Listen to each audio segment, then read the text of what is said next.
বাংলাদেশে অন্তর্বর্তী সরকারের ঘোষণা, সেনা প্রধানের ইস্তফা, হাসিনার একটানা আন্দোলনের পর অবশেষে প্রধানমন্ত্রী পদ ছাড়লেন শেখ হাসিনা। আপাতত অন্তর্বর্তী সরকারের পরিচালনায় চলবে প্রশাসন। বাংলাদেশের জনতাকে সংঘাত থেকে বিরত হতে বলে সেনা প্রধান ওয়াকার উজ জামান বললেন, সংঘাতের মাধ্যমে আর নতুন কিছু আমরা পাবো না। প্রতিটা হত্যার বিচার করা হবে, প্রতিটি অন্যায়ের বিচার হবে। সোমবার দুপুর 2:30 নাগাদ ঢাকার বাসভবন ছেড়ে বোনকে নিয়ে কপ্টারে ভারতের উদ্দেশ্যে রওনা দেন শেখ হাসিনা।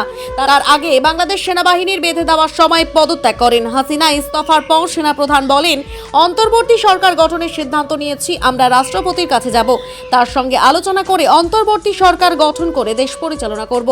আপনারা সেনাবাহিনীর উপর আস্থা রাখুন, সশস্ত্র বাহিনীর উপর আস্থা রাখুন, আমরা সমস্ত দায়িত্ব নিচ্ছি। তবে বাংলাদেশে এখন একদিকে উল্লাস, আরেকদিকে অরাজকতার ছবি সোশ্যাল মিডিয়ায় ছড়াচ্ছে। সেই ছবির সত্যতা যাচাই করা হয়নি, তবে দেখা যাচ্ছে গণভবনে লুট চালাচ্ছেন আন্দোলনকারীদের একাংশ। ধানমন্ডিতে স্বরাষ্ট্রমন্ত্রী আসাদুজ্জামান খান কামালের বাড়িতে হামলার অভিযোগ উঠেছে। 2022 সালে শ্রীলঙ্কায় প্রেসিডেন্টের প্রসাদে ঢুকে যেভাবে হামলা চালিয়েছিল সে দেশের জনগণ, সেই ছবিরই যেন পুনরাবৃত্তি হচ্ছে বাংলাদেশে। বিক্ষোভকারীদের ঢাকায় বঙ্গবন্ধু শেখ মুজিবুরের মূর্তি ভাঙতেও দেখা গিয়েছে। হামলা হয়েছে একাধিক মন্ত্রী, সাংসদের বাড়িতে। সেনাবাহিনীর হস্তক্ষেপে পরিস্থিতি স্বাভাবিক হওয়ার আশায় বাংলাদেশবাসী। দাদা, আপনার মোহাম্মদ তরফ আলী, বাড়ি কোথায়? আপনার শাহজাহান কলোনি, লালনাট, লালমনিরহাট। কোথায় যাবেন? শিলিগুড়ি। আজকে ইন্ডিয়াতে ঢুকছেন? হ্যাঁ, শিলিগুড়ি কেন যাবেন?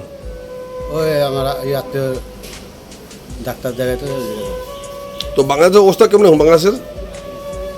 বাংলাদেশের অবস্থা তো মোটামুটি খুবই খারাপ অবস্থা। তা আপনার দেশে কি কারফিউ লাগছে? হ্যাঁ, কারফিউ তো কদিন চলবে? এখন নির্দিষ্টকালের জন্য কারফিউ। অনির্দিষ্ট কারফিউ? হ্যাঁ, কারফিউ। তো আপনি কিসে আসছেন বাংলাদেশ থেকে? বাংলাদেশের অটোতে ভাঙে আসছে। যানবাহন চলছে? না, অটো চলছে। অটো চলছে? তো অবস্থা খুব খারাপ নাকি? অবস্থা খারাপ। কদিনের জন্য ইন্ডিয়াতে আসছেন? জি, ইন্ডিয়াতে কদিনের জন্য আসছেন? কয়দিনকার জন্য আসছি? হ্যাঁ, এই 10-15 দিন। 10-15 দিন। কী নাম দাদা আপনার বললেন? মোহাম্মদ তরফ আলী। উত্তরবাদী। ধন্যবাদ দাদা। কী নাম আপনার? আমার সুমন রায়, বাড়ি কোথায় আপনার? রংপুরে। ইন্ডিয়া কবে আসছেন? আজকে এখন আসলাম। কেন আসছেন ইন্ডিয়াতে? ইন্ডিয়াতে একটু কাজ আছে আমার, এই জন্য এসেছি। কোথায় যাবেন ইন্ডিয়াতে? শিলিগুড়িতে যাবো। কদিন? আগামীকালকে ব্যাক করবো। আচ্ছা, এখন বাংলাদেশের অবস্থা কেমন আছে? বাংলাদেশের অবস্থা মোটামুটি স্বাভাবিক। এখন মানে গতকালকে একটু বিশৃঙ্খলা বেশি ছিল, আজকে মোটামুটি একটু স্বাভাবিক আছে।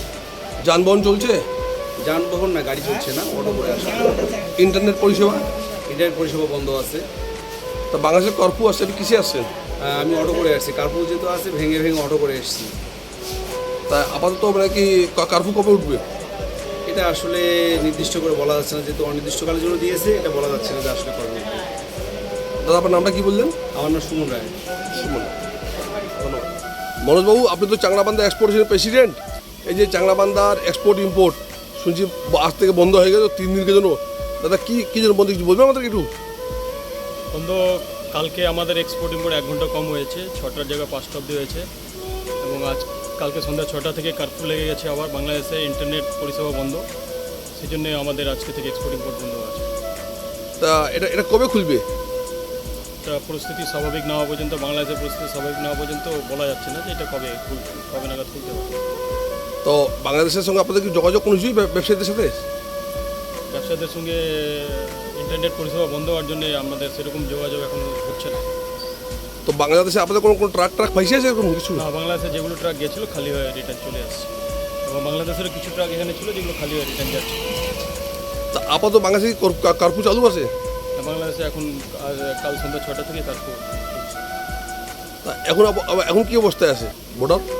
এখন বর্ডার বন্ধ আছে। আজকে কোনো এক্সপোর্ট ইম্পোর্ট হয়নি এখন পর্যন্ত। এটা কয়দিনের জন্য বন্ধ হচ্ছে? এটা বাংলাদেশ গভর্নমেন্ট তো সেরকম কিছু দেন, ওদের কারফিউ কালকে সন্ধ্যা 6টা থেকে চলছে। কতদিন চলবে এটা তো কিছু এখন পর্যন্ত সেরকম মেসেজ আমাদের কাছে নেই। তবে পরিস্থিতি স্বাভাবিক না হওয়া পর্যন্ত হয়তো আমার মনে হয় এই কারফিউটা চলতে পারে। দাদা আপনার নাম দিয়েছেন? Manoj Kumar Kanu, president Changrabandha export. ধন্যবাদ আপনাকে।